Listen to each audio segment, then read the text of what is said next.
مسلمان ریاست کو یہ حق ہے کہ وہ ریاست کہے کہ یہ گروہ جو ہے لوگوں کا یہ غیر مسلم ہے اور کافر ہے؟ نہیں، کس بنیاد پر؟ کسی بھی بنیاد پر۔ احمدیت تو ہر جہت اور ہر سو پھیلتی چلی جا رہی ہے۔ میں امام عبداللہ بن منیر شہاب الدین محمد فرحان احمد سیدی 11ویں خلیفہ راشد کی حیثیت سے اپنی خلافت راشدہ کے ظہور کا اعلان کرتا ہوں۔ میں 11واں خلیفہ ہونے کے ساتھ ساتھ 12ویں اور آخری خلیفہ راشد امام محمد بن عبداللہ المہدی علیہ السلام کی خلافت کا بھی امین ہوں، لہذا آگے بڑھیں اور بیعت کو قبول کریں۔ حضور کے بعد اگر کسی نے دعویٰ کیا نبوت کا تو وہ کذاب، دجال، جھوٹا، کافر، اور جس کسی نے بھی اس کی تصدیق کی اس کو مان لیا وہ بھی دائرہ اسلام سے خارج، مرتد۔ یہ قانونی اہمیت ہے، قانونی اہمیت ہے۔ کوئی شخص مسلمان رہا یا نہیں رہا، یہ تو بڑا اہم مسئلہ ہے، قانونی مسئلہ ہے۔ اس کی بیوی کا اسے نکاح جو ہے وہ ختم ہو گیا اگر اس نے کسی حضور کے بعد کسی نبی کی نبوت کا اقرار کر لیا یا خود اپنے نبی ہونے کا دعویٰ کیا، وہ پھر مرتد ہے، واجب القتل ہے۔ سورہ احزاب کی آیت ما کان محمد ابا احد من رجالکم ولکن رسول اللہ وخاتم النبیین۔ محمد صلی اللہ علیہ وسلم اے مسلمانوں تم میں سے کسی مرد کے باپ نہیں ہیں۔ زید ابن حارثہ کو اگر حضور نے منہ بولا بیٹا بنا لیا تھا تو منہ بولا بیٹا کوئی حقیقت نہیں رکھتا، ورنہ آپ کسی مرد کے والد نہیں ہیں۔ آپ کو اللہ نے بیٹے دیے بھی ابتدا میں، وہ فوراً فوت ہو گئے۔ آپ کے عمر کے آخری دور میں بھی حضرت ابراہیم کی ولادت ہوئی، حضرت ماریہ قبطیہ کے بطن سے، وہ بھی فوت ہو گیا بچپن میں۔ تو ما کان محمد ابا احد من رجالکم ولکن رسول اللہ وخاتم النبیین، وہ تو اللہ کے رسول ہیں اور نبیوں کی مہر ہیں، مہر لگ گئی، اب یہاں سے کوئی اور شے نہیں نکل سکتی، یہ بند ہو گیا راستہ، یہاں سے اب کسی اور نبوت کے اجرا کا سوال پیدا نہیں ہوتا۔ دیکھیے ایک جامع ترمذی میں روایت ہے حضرت ثوبان سے رضی اللہ تعالی عنہ، حضور نے فرمایا انہ سیکون فی امتی 30 کذابون کلہم یزعم انہ نبی وانا خاتم النبیین لا نبی بعدی۔ آپ نے فرمایا میری امت میں 30 افراد ایسے اٹھیں گے جو دجال ہوں گے، کذاب ہوں گے، جھوٹے ہوں گے۔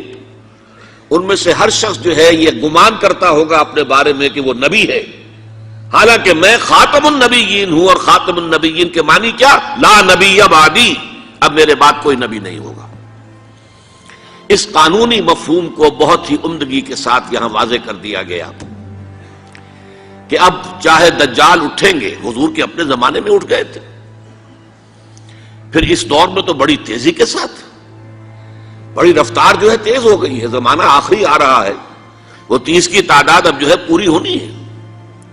بہاءاللہ ایران میں اٹھا، غلام احمد قادیانی ہندوستان میں اٹھا، ابھی آپ کے ہاں ایک یوسف صاحب تھے، ان کو ویسے ہی ایک شخص نے گولی مار دی ہے سائیوال جیل میں، ورنہ وہ بھی کہتے تھے میں محمد ہوں صلی اللہ علیہ وسلم، معاذ اللہ ثم معاذ اللہ ثم معاذ اللہ۔ پچھلے دنوں خبر آئی تھی کہ ملتان میں کسی نے نبوت کا دعویٰ کر دیا ہے، وہ گرفتار کیا گیا، اس پر مقدمہ چل رہا ہے۔ تو یہاں حضور نے فرما دیا کہ 30 ہوں گے ایسے افراد میری امت میں سے کہ جو دعویٰ کریں گے وہ جھوٹے ہوں گے، کذابون، اور جو دعویٰ کریں گے نبوت کا، حالانکہ میں خاتم النبیین ہوں اور میرے بعد کوئی نبی نہیں۔ لا تقوم الساعۃ، حضور نے فرمایا قیامت قائم نہیں ہوگی حتیٰ یخرج 30 دجالون، جب تک کہ 30 دجال ظاہر نہ ہو جائیں، کلہم یزعم انہ رسول اللہ، جن میں سے ہر شخص یہ کہے گا اور سمجھے گا کہ میں اللہ کا رسول ہوں۔ یہ 2 حدیثیں ہیں لا نبی بعدی کے مفہوم کے اندر، قانونی مفہوم، جو ختم نبوت کا یہ مفہوم ہے کہ آپ کے بعد کوئی نبی نہیں۔ حضور فرماتے مثلی و مثل الانبیاء، میری اور سابقہ انبیاء کی مثال ایسے ہے کہ مثل قصر، ایک ایسا محل کسی ہے جس کی تعمیر بہت عمدہ کی گئی، بہت شاندار قصر تعمیر کیا گیا، لیکن ایک اینٹ کی جگہ چھوڑ دی گئی، ایک جگہ پر رکھنا چھوڑ دیا گیا، وہ کمی ایک تھی کہ جو اس کے اندر باقی تھی۔ تو اس محل اور قصر کا طواف کرتے تھے لوگ، ارد گرد گھومتے تھے اور بہت تعجب کرتے تھے، کتنی شاندار عمارت ہے، کتنی عظیم عمارت ہے، کیسا عالیشان محل تعمیر کیا گیا ہے۔ سوائے اس ایک اینٹ کی کمی کے جو انہیں عجیب محسوس ہوتی تھی کہ یہ ایک اینٹ کی کمی کیوں رکھ دی گئی۔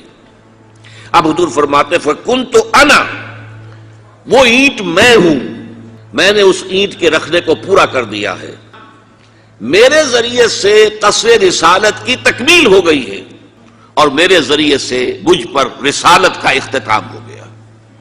اب یہاں محل اور محل میں ایک کمی اور اس کمی کا آپ کے ذریعے سے پورا ہو جانا، یہ ہے تکمیل نبوت و رسالت کا معاملہ۔ کہ جو شخص بھی اب حضور کے بعد کوئی نبوت کا دعویٰ کرے گا یا کیا ہے، وہ دجال، کذاب، جھوٹا، کافر، مرتد، واجب القتل، یہ اس کا قانونی تقاضا ہے۔ میں جنرل قمر جاوید باجوہ اور عمران خان سے یہ کہہ رہا ہوں کہ فوراً میری بیعت کو قبول کریں اور باادب رہیں۔ دیر ہوئی یا گستاخی ہوئی تو اللہ کا قہر بھی تیار ہے جو کسی بھی وقت اللہ کے حکم سے ظاہر ہوگا۔ سر کمیونٹی سپریس بھی ہو رہی ہے، اس کے بارے میں بول رہے ہیں تو لوگ آپ پہ الزام لگاتے ہیں کہ آپ اس کمیونٹی سے اس لیے آپ بول رہے ہیں۔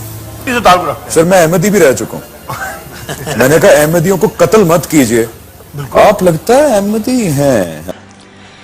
بدقسمتی سے صورت کیا ہوئی، عالم اسلام میں اس سے پہلے جب بھی کسی نے یہ کام کیا، جب تک مسلمانوں کی حکومتیں تھیں، انہیں قتل کر دیا گیا۔ آپ کو معلوم ہے کہ حضور کے فوراً بعد جو کھڑے ہو گئے تھے مسیلمہ کذاب اور بڑے بڑے مدعیان نبوت، ان کے خلاف جہاد کیا گیا، ان کو قتل کیا گیا، تہہ تیغ کیا گیا۔ بہاءاللہ ایران میں اٹھا تو وہاں چونکہ بہرحال مسلمانوں کی حکومت تھی، قتل کر دیا گیا۔ اب بھی کوئی بہائی ایران میں نہیں رہ سکتا، سب وہاں سے بھاگ چکے ہیں، کوئی نہیں رہ سکتا، کوئی وہاں آئے گا تو قتل کر دیا جائے گا۔ لیکن یہاں معاملہ یہ تھا کہ انگریز کی حکومت تھی، انگریز کی حکومت میں ہر شخص کو کھلی چھوٹ تھی۔ اکبر الہ آبادی رحمت اللہ علیہ نے بڑے خوبصورت الفاظ کے اندر وہ نقشہ کھینچا ہے، گورنمنٹ کی خیر یارو مناؤ، گلے میں جو آئیں وہ تانے اڑاؤ، کہاں ایسی آزادیاں تھی میسر، ان الحق کہو اور پھانسی نہ پاؤ۔ اگر اسلامی حکومت ہوتی، مسلمان حکومت ہوتی، چاہے اعلی معیاری اسلامی حکومت نہ بھی ہوتی، مسلمانوں کی حکومت ہوتی، تو جس نے ان الحق کہا منصور، وہ سولی چڑھا دیا گیا یا نہیں؟ جس نے نبوت کا دعویٰ کیا وہ قتل کر دیے گئے کہ نہیں؟ انگریز کی حکومت تھی، گورنمنٹ کی خیر یارو مناؤ، گلے میں جو آئیں وہ تانے اڑاؤ، خدائی کا دعویٰ کر دو، نبوت کا دعویٰ کر دو، رسالت کا دعویٰ کر دو، کوئی پوچھنے والا نہیں، کوئی پکڑنے والا نہیں، کسی دار و گیر کا کوئی اندیشہ ہی نہیں۔ کہاں ایسی آزادیاں تھی میسر، ان الحق کہو اور پھانسی نہ پاؤ۔ اسی زمانے میں ایک واقعہ یہ ہوا تھا، غلام احمد قادیانی نے ایک دعوتی خط لکھا کابل کے حکمران، اب میں بھول رہا ہوں کہ وہ امیر دوست محمد خان تھے یا امیر عبد الرحمان خان تھے، ان دونوں میں سے کسی کے سامنے وہ خط پہنچا۔ جیسے کہ حضور نے خطوط بھیجے تھے قیصر کو، کسریٰ کو، تو اس کو بھی شوق چرایا کہ میں بھی تو اب نبی ہوں، نبوت کا دعویٰ کر چکا ہوں، تو مجھے پڑوس کا ملک جو ہے افغانستان، وہاں کے بادشاہ کو دعوت دینی چاہیے کہ وہ مجھ پر ایمان لائے۔ جب وہ خط وہاں پہنچا ہے تو امیر کابل نے اسی خط پہ 2 الفاظ لکھ دیے اور واپس کر دیا۔ الفاظ کیا تھے؟ این جا بیا، یہاں آؤ ذرا اور یہاں آ کر تم دعویٰ کرو نبوت کا۔ یہ تم انگریز کی چھتری تلے بیٹھے ہوئے دعوے کر رہے ہو، انگریز کے سائے تلے جو ہے، اور انگریز جو ہے تمہیں سپورٹ کر رہا ہے، تم نے جہاد کو جو ہے ختم کر دیا، دین کے لیے حرام ہے اب دوستو قتال، حرمت ہے قتال۔ انگریز کو اور کیا چاہیے تھا؟ گلیڈسٹن نے، جبکہ وہ وزیر اعظم تھا برطانیہ کا، اس نے کہا تھا اپنی پارلیمنٹ میں قرآن کو لہرا کر، جب تک یہ کتاب دنیا میں موجود ہے امن قائم نہیں ہو سکتا، یہ تو جہاد اور قتال کی بات کرتی ہے۔ تو ان کو اور کیا چاہیے تھا کہ اگر کوئی اس قتال کو ختم کر دے، منسوخ کر دے، اور مسلمانوں میں سے جذبہ جہاد اور قتال فی سبیل اللہ کو نکال دے تو اس سے بڑی اور کیا خدمت ہوگی. لیکن یہ کہ اگر تمہیں یہ دعوت دینی ہے تو ذرا یہاں آؤ، ایجاب یہاں آ کے یہ دعوت دو مجھے، تاکہ تمہارے 14 طبق روشن ہو، تمہیں معلوم ہو کہ اس دعویٰ کرنے کا مطلب کیا ہے. لیکن ایک بات میں اب آپ سے عرض کر رہا ہوں، ہم پر اللہ کا بڑا کرم ہوا تھا، اس میں کوئی شک نہیں. اس ملک میں 1974 میں جو فیصلہ ہوا قادیانیوں کے غیر مسلم اقلیت قرار پانے کا، وہ واقعہ یہ ہے کہ بہت ہی مبارک فیصلہ تھا. اس کے لیے تحریک جو اٹھی وہ بھی بہت ہی عمدہ تھی، بہت پرامن تھی، بہت منظم تھی. مولانا سید محمد یوسف بن نوری رحمۃ اللہ علیہ اس کے قائد تھے. کوئی سیاسی لیڈر جو ہے اس میں نمایاں نہیں تھا، خالص دینی تحریک تھی. پھر اس وقت ہمارے ہاں حکمران ذوالفقار علی بھٹو، حالانکہ خالص سیکولر ذہن کا آدمی، اور قادیانیوں نے اسے سپورٹ کیا تھا 1970 کے الیکشن میں. قادیانی سمجھتے تھے وہ تو ہمارا اپنا آدمی ہے. لیکن اللہ تعالیٰ نے اس کے ہاتھوں لیکن بہترین طریقے سے، جس پر اعتراض کیا ہی نہیں جا سکتا، پارلیمنٹ کے ذریعے سے فیصلہ کرایا. کوئی آرڈیننس نہیں تھا، کوئی حکم جو ہے، فرمان جو ہے وہ ایشو نہیں ہوا تھا، پارلیمنٹ کے ذریعے سے. اور پارلیمنٹ کی ایک کمیٹی بنائی گئی جس میں کہ موقع دیا گیا کہ قادیانیوں کے سربراہ بھی آ جائیں، لاہوریوں کے سربراہ بھی آ جائیں. یہ دونوں سیکٹ جو ہیں قادیانیت کے، پہلے قادیانی تھے اب وہ ربوائی ہیں، ربوے والے ہیں. لاہوری جیسے پہلے لاہوری تھے آج بھی لاہوری ہیں. ان دونوں کے سرکردہ لوگوں نے آ کر وہاں پر اس کمیٹی کے سامنے پیش ہو کر بیانات دیے اور کہا، کھل کر کہا. ناصر احمد اس وقت جو ہے خلیفہ تھا ان کا، مرزا طاہر احمد کا غالباً بڑا بھائی مرزا ناصر احمد. انہوں نے کہا ہم نبی مانتے ہیں، غلام احمد قادیانی کو ہم نبی مانتے ہیں، ڈنکے کی چوٹ کہا. لہذا اس کے بعد پارلیمنٹ نے فیصلہ کیا یہ غیر مسلم ہے، اور صحیح فیصلہ کیا. لیکن یہ فیصلہ ادھورا ہے. یہ بات آج میں پہلی مرتبہ کہہ رہا ہوں، اسے نوٹ کر لیجیے. قادیانیت کے فتنے کو کوئی گزند نہیں پہنچا ہے ان کے غیر مسلم قرار دیے جانے سے. وہ فتنہ جوں کا توں پنپ رہا ہے، جوں کا توں پھیل رہا ہے، جوں کا توں وہ اپنے سرطان کی جڑیں پھیلا رہا ہے ہمارے معاشرے میں. اور ویسے یہ کہ عالمی سطح پر انہیں بڑی سرپرستی حاصل ہو گئی ہے. پوری دنیا جو ہے، مغربی دنیا، وہ ان کی سرپرستی کر رہی ہے. لیکن یہ کہ اندرون ملک بھی اس فتنے کا قلع قبا اگر ہو سکتا تھا تو صرف اس وقت جبکہ اس فیصلے کا جو قانونی اور منطقی تقاضا ہے وہ بھی پورا کیا جاتا، اور وہ یہ کہ مرتد کو قتل کی سزا دی جاتی ہے. اسلام میں مرتد کی سزا قتل ہے. وہی میں نے آپ سے عرض کیا، حضرت ابوبکر صدیق کے زمانے میں کیوں قتال کیا گیا، اور جتنے بھی لوگوں نے نبوت کے دعوے کیے انہیں کیوں قتل کیا گیا ہمیشہ اسلام کی تاریخ میں. لہذا مرتدین کی سزا، سزائے قتل جب تک نافذ نہیں ہوگی اس فتنے کو کوئی گزند نہیں پہنچے گا. بلکہ وہ تو اپنے آپ کو مظلوم سمجھتے ہیں اور مظلوم کی حیثیت سے پیش کرتے ہیں.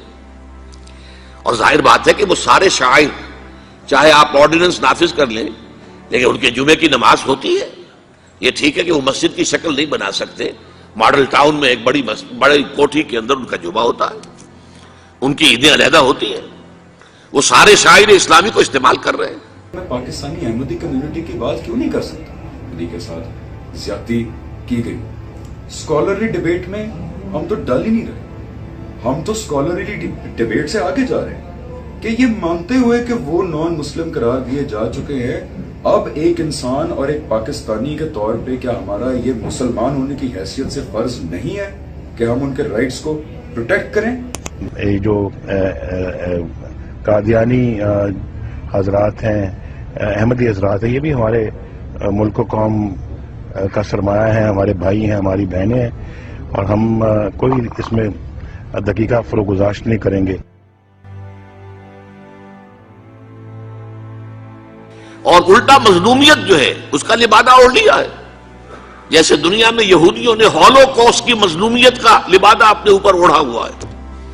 ہم جو چاہے ظلم کر لیں نوع انسانی پر، ہمیں کوئی گدن نہیں پہنچا سکتا، اس لیے کہ ہم نے اتنا بڑا ظلم سہا تھا. ہولوکوسٹ، ہمارے 60 لاکھ آدمی جرمنوں نے ختم کر دیے تھے، تو ہم اگر 8-10 لاکھ مار دیں فلسطینی یا کوئی اور عرب یا اور مسلمان تو کون سی بڑی بات ہے.